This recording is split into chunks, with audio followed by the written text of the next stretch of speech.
For some of you, coming to this morning session is a lark, and for some of you, it's a little threatening and frightening.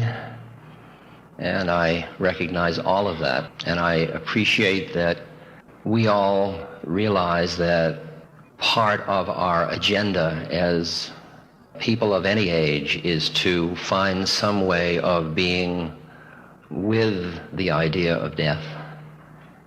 I know that's why you are here. There's a tombstone inscription that I think many of you have heard. Dear friend, please know as you pass by, as you are now, so once was I. As I am now, so you will be. Prepare yourself to follow me. And we are preparing ourselves.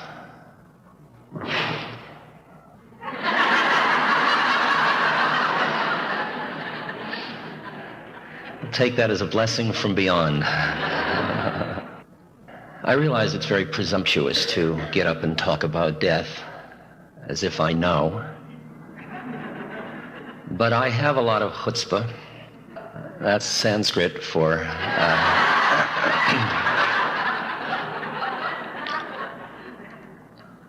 And something has happened to me as a result of my meanderings through the realms of consciousness over the past 30 years. That has changed my attitudes towards death. A lot of the fear that death generated that led to denial has gone from me. I'm one of the strange people that absolutely delights and enjoys being with people as they're dying. In fact, it is such incredible grace for me that in the morning when I know I'm going to be with such a person, I get absolutely thrilled in my body, in my being. Because I know I'm going to have an opportunity to be in the presence of truth.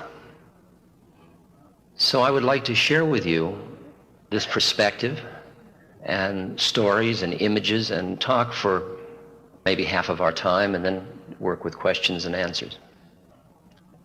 We are living at a time where birth has come out of the closet in the past 20, 30, 40 years. And death is just beginning to come out of the closet. It is now beginning to be acceptable to consider the possibility that people actually die. Usually in our culture, it has been put behind doors, behind sheets, you don't talk to the children about it, you don't show anybody.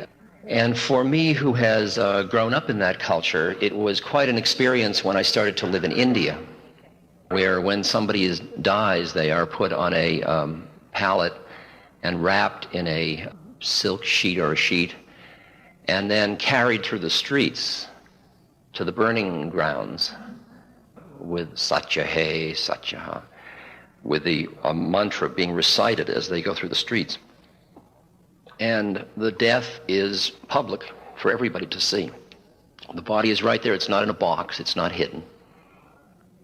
And because India is a place of the extended family and very few and inadequate hospitals, most people are dying at home, so that most people, as they grow up, have been in the presence of someone dying. While in our culture, an amazing number of people, even at middle age, have never been in the presence of someone dying. They have walked away from it and hidden from it. And I was one of them, and I have certainly changed in the past 25 years. I think the reason that I changed was that, and I know this will offend some of you, but truth is always difficult, that through my experiences with psychedelic chemicals, you might say, particularly originally the mushrooms of Mexico, which were used by curanderos and oracles in Mexican religions, and the mushrooms have been used throughout religious history, actually, for mystical experiences. Through that first experience, I came in contact with a part of my being that, as an adult, I had not identified with, I had not acknowledged. And it was a part of my being that lay behind my social roles, behind my personality. And it was indeed a part of my being that didn't seem to have much to do with birth and death. Could be called soul or awareness or spirit or God or whatever. And for me, who was a Western social psychologist, professor at Harvard, materialist, philosophical materialist, that experience was an extremely confusing one, because there was nothing in my armamentarium of scientific methodology or in psychology that prepared me to deal with that component of my being. Once I experienced that being, it started to profoundly change the nature of my life after that, of who I thought I was. Because up until then, I had identified with that which dies. And as long as you identify with that which dies, there is always fear of death, because it's the fear of cessation of existence. And I realize now that although I didn't know the form that it would take after death, I knew that what there was about something about the essence of my awareness was outside of death. Now, the interesting thing for me at that time was that when I had that experience, it was what I called ineffable, indescribable, because I had no concepts to deal with what I was finding in my being. Probably had I been more emotionally connected to my Jewish roots, I would have found in the Kabbalah, the Book of Brilliance and so on, I would have found metaphors and analogies for what I experienced. But I wasn't. And the book that came to my attention, that was brought to my attention by Aldous Huxley, who was part of our project and visiting at MIT that year, was a book called The Tibetan Book of the Dead. And what happened to me when I read the Tibetan Book of the Dead was I was reading descriptions of the direct experiences I was having with the mushrooms. Now, this was very confusing to me, again, because this book was 2,500 years old. I thought I was at the leading edge of the unknown. And here was a very ancient text, a book that was used by monks, by lamas, read to fellow lamas at the point they were dying and for the days following their death, whispered in their ear, about the process of dying. Out of that, my colleague Timothy Leary and my other colleague Ralph Metzner and I began to see the Tibetan Book of the Dead in metaphorical terms as a story of psychological death and rebirth, even though it was used as physical death and rebirth. And so we did a book called The Psychedelic Experience, which was a manual based on the Tibetan Book of the Dead for going through this psychological death rebirth. And I really think that although it has been made trivial in a way, the idea that's a biblical idea, the idea of dying and being born into truth or wisdom or spirit, is really what our business is that we're talking about when we deal with death.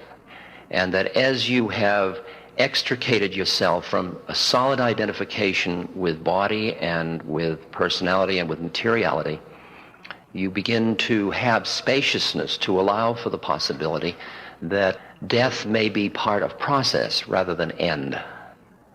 I feel that very deeply. People say, do you believe that there is continuity after death? And I say, I don't believe it, it is, which offends my scientific friends no end, but belief is something you hold with your intellect, and this has gone way beyond that now. So you may be just sharing my total pathology. I have no idea, and that it's up to your intuition to decide that. I would never know if I was completely crazy, so. To show you how crazy I am, I have a friend who some of you have met through books, a friend named Emmanuel. Emmanuel is a spook, a being that has dropped his body somewhere along the way and speaks through a lovely woman named Pat Rodegast. And I must point out to you when I'm talking about channeled beings that all beings that don't have bodies aren't wise, that there are as many schlock people without bodies as there are with them, and there are a lot of well-meaning beings who've left their bodies and want to send back messages like, buy United States Steel, and they don't know any more than they knew before. So you have to be very discriminating when dealing with disembodied beings in the same way as you are with embodied beings. But Emmanuel has a lot of nachas. He has a lot of real wisdom, and he's like an uncle to me. He's just